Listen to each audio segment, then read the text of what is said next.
So let's talk about strength and Jiu Jitsu. Now, we've got people around here that do Jiu Jitsu. We've got a lot of starting strength coaches that do this. Jiu Jitsu has taken over the martial arts world. Right. This is specifically when we say Jiu Jitsu, we mean Brazilian Jiu Jitsu. And the UFC taught us that it worked a long time ago, and everybody's gotten interested in it. And judo is kind of a minor concern for most people now. The Jiu Jitsu is the primary gi sport in the United States. We've got a lot of coaches that are pretty high-level Jiu Jitsu guys, and all of them will tell us the same thing, is that strength is extremely beneficial.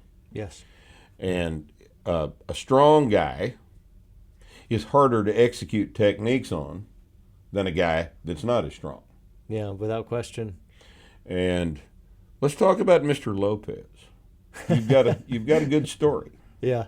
Well, let's hear it. Okay, very good. So this is one of our very first YouTube videos to kind of go big viral. So when I say viral, I'll be like over 1 million views. So and it was just me sitting in a chair telling a story about a soccer coach at a high school that I went to many years ago.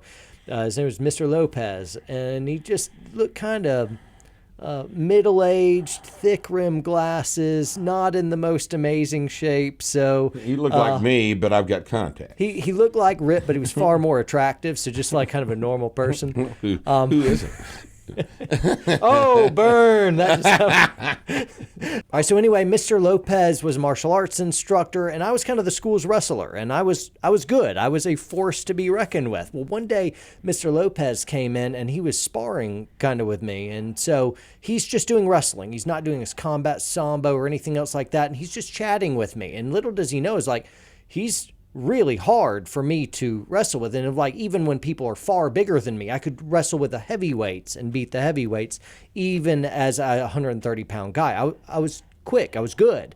But Lopez, this man was this middle-aged kind of roundish man. He was taking me apart and casually chatting. He didn't know I was giving it my all. He was just crushing me, annihilating me. And the ease with which he was just, it wasn't like he was throwing in exotic stuff. He was using my stuff. He was just doing it better than me. He had a whole repository of neck-breaking things that I didn't even know about.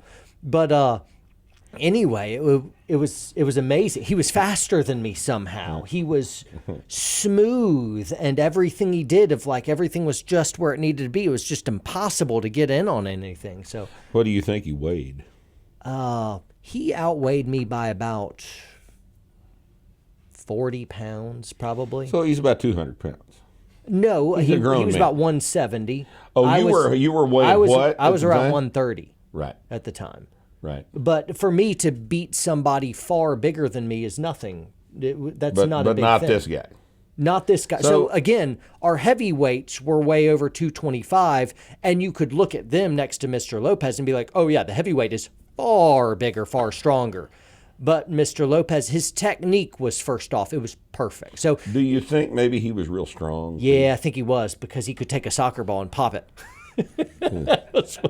Yeah, he's what? That's some good hands, isn't it? What the crap is that? Well, there was a whole bunch of other strength behind these hands too. Right. So yeah. Did you have the feeling that when you tried to move him, he just wouldn't agree? Yeah, but he was so fluid as well. The moment you pulled against something, right, he would give in and be something else. He was amazingly fast. He was slippery smooth. He was very strong. Yeah. When he grabbed onto something, there was no chance you were going to get that back until he chose to give it back. So obnoxious. So your point is, my point is that the man was strong. He was very strong, but he was also in highly addition to being good.